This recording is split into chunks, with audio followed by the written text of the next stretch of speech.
Subscribe now and press the bell icon. Never miss an update. सुप्रभात बच्चों, आज हम लोग रक्त और हमारा शरीर पाठ में जो प्रश्न हैं उनके उत्तर को समझने का प्रयास करेंगे। यानी उनके उत्तर हम बोर्ड पर श्यामपट्ट पर आपको लिख करके समझा रहे हैं, उसे आप समझें और फिर उसे फेयर कॉपी में भी लिखने का प्रयास करें। इससे यह होगा कि यह आपके पास सुरक्षित रहेगा और यदा कदा आप उसे निकाल करके बार बार अध्ययन कर सकते हैं। तो इस पाठ का जो पहला प्रश्न है वह है, रक्त के बहाव को रोकने के लिए क्या करना चाहिए। आप देखते होंगे कि चोट लगता है या कहीं कट जाता है तो इस तरह से रक्त उसमें से बहने लगते हैं। तो इसके बहाव को तत्काल रोकने के लिए हमें करना क्या चाहिए। तो रक्त के बहाव को रोकने के लिए चोट के स्थान पर या फिर जहां कटा फटा हो उस स्थान पर एक साफ कपड़ा से कसकर बांध देना चाहिए। यानी इससे यह होगा कि तत्काल रक्त का बहाव रुक जाएगा। इसके बाद है प्रश्न 2, खून को भानुमति का पिटारा क्यों कहा गया है। भानुमति का पिटारा शब्द का अर्थ तो मैंने आपको उस दिन लिखाया ही था। यानी क्या, अनेक तरह की वस्तुओं का समूह एक साथ जब रहता है तो वह भानुमति का पिटारा कहा जाता है उसको। तो यहाँ पर देखिए खून को क्यों कहा गया है। तो खून में क्या सब शामिल है, खून में क्या सब रहता है। तो खून देखने में लाल होता है, प्राय सभी जानते हैं, परंतु जब इसे सूक्ष्मदर्शी द्वारा देखा जाता है तो इसके दो भाग दिखाई देते हैं। एक तरल पदार्थ जिसे प्लाज्मा कहते हैं, दूसरा जिसे प्लेटलेट कण, जिसमें कुछ लाल, कुछ श्वेत और कुछ जिनका कोई रंग नहीं होता है वो भी उसमें शामिल रहते हैं। अब इसलिए रक्त को भानुमति का पिटारा कहा गया है। आपने देखा कि कितने ही तरह की चीज रक्त में शामिल है, कितने प्रकार के पदार्थ। अब है प्रश्न तीसरा आपको कि एनीमिया से बचने के लिए हमें क्या क्या खाना चाहिए। एनीमिया एक बीमारी होता है जो प्राय खून की कमी के कारण होता है। खून की कमी के कारण ही यह बीमारी होता है। अब इसे बचने के लिए हमें क्या करना चाहिए। तो एनीमिया से बचने के लिए हमें हरी सब्जी, फल, दूध तथा अंडे इत्यादि से युक्त, यानी और बहुत सारे भोजन है, इतना ही नहीं है, इत्यादि से युक्त पौष्टिक पदार्थ वाला भोजन करना चाहिए। यानी कि जिसमें पौष्टिक पदार्थ शामिल हो उस ऐसा भोजन हमें करना चाहिए। अब है प्रश्न इसके बाद, पेट में कीड़े क्यों हो जाते हैं। आप देखते होंगे प्राय डॉक्टर के पास जाते हैं तो करके वो बताते हैं, छोटे छोटे बच्चों खास करके जिनके पेट में कीड़ा हो गया, इसी सब कारण से दर्द हो रहा होगा। तो पेट में कीड़े क्यों हो जाते हैं, इनसे कैसे बचा जा सकता है, यानी इनसे हम बचाव कैसे कर सकते हैं।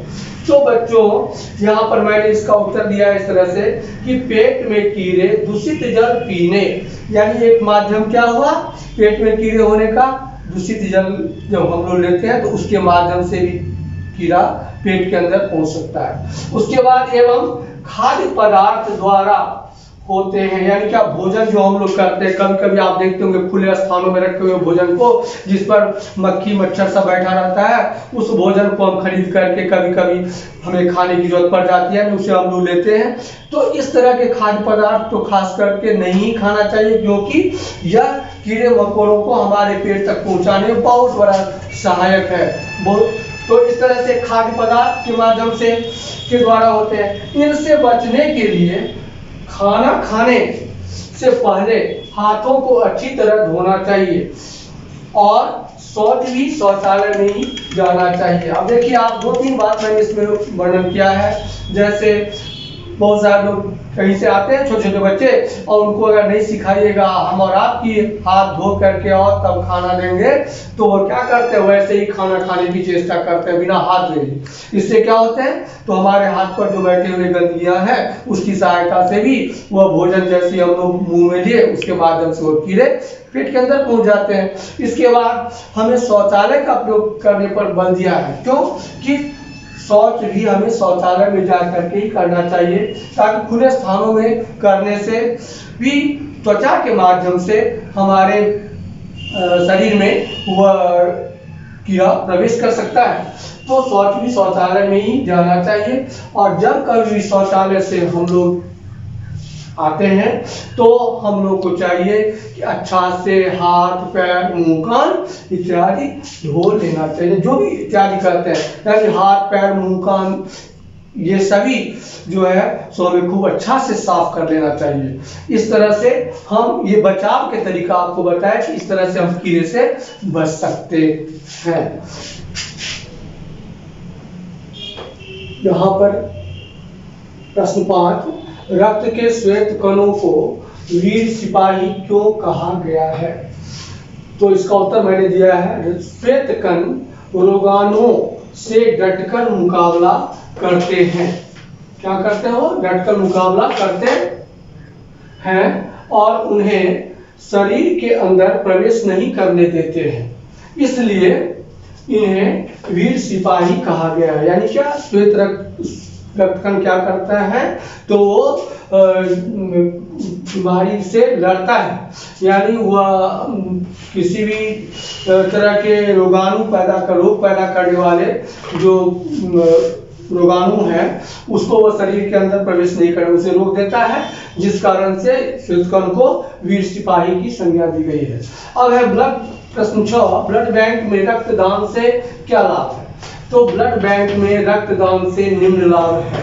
पहला लाभ, आवश्यकता के समय अगर सही रक्त समूह न मिले तो ब्लड बैंक से उसी रक्त समूह का रक्त हम लोग पा सकते हैं। यानी क्या, आवश्यकता जो हमें पड़ेगी, या मान लीजिए कि हम में से किसी अपने सगे संबंधी या अपने घर के सदस्यों के पास उस तरह का रक्त नहीं है, तो हम क्या करेंगे, ब्लड बैंक से जा करके हम अपना जो हमारे सगे संबंधी है या जो भी रक्त दान करने वाले सदस्य हैं वो रक्त देंगे, और मैं उसके बदले में जो रक्त हमें चाहिए, जिस समूह का रक्त हमें चाहिए, वह उसी समूह का रक्त हमें ब्लड बैंक से मिल जाता है। तो यह ब्लड बैंक से पहला लाभ हुआ। दूसरा लाभ है कि अगर सभी व्यक्ति रक्त दान करें तो ब्लड बैंक में हर किस्म के रक्त समूह का रक्त तैयार रखा जा सकता है। यानी क्या, पहले से वो तैयार रहेगा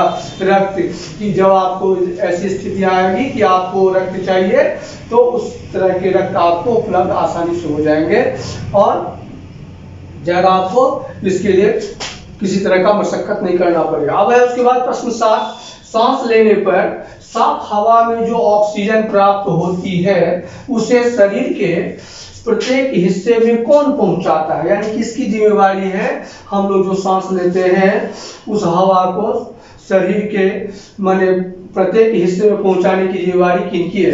तो सांस, अब इसका उत्तर देखें आप, सांस लेने पर साफ हवा में जो ऑक्सीजन प्राप्त होती है उसे शरीर के प्रत्येक हिस्से में लाल रक्तकण पहुंचाते हैं। यानी यह किनकी जिम्मेवारी है? लाल रक्तकण की, जिनके माध्यम से शरीर के हमारे विभिन्न भागों में वह ऑक्सीजन को पहुंचाने में मदद करता है। तो इस तरह से यह जो रक्त और हमारा शरीर पाठ 6 का जितना भी प्रश्न था उनका उत्तर मैंने आपको आज लिखा दिया है। अब आप इसको प्रयास करेंगे कि फेयर कॉपी में इसे उतार लें, ताकि आपको बार बार इसे पढ़ने में आसान होगा। यानी जब कभी आपको जरूरत पड़ेगी आप इसे आसानी से पढ़ करके अपने एग्जाम की तैयारी कर सकते हैं। जैसे भी एग्जाम लिया जाए वह स्कूल खुलने के बाद हो या नहीं हो या कैसे जो भी व्यवस्थाएं होगी उसके तहत आप खरा उतरेंगे। इसलिए आप इतना कष्ट जरूर करें कि पढ़ाए गए विषय वस्तु को फेयर कॉपी में जरूर लिखने का प्रयास करेंगे। चलिए, आज आप लोगों को धन्यवाद इसके लिए कि आप लोगों ने क्लास किया, वीडियो देखा होगा, वीडियो देखने का प्रयास करेंगे। तो इस तरह से अब हम पुनः अगले वर्ग में आएंगे। धन्यवाद।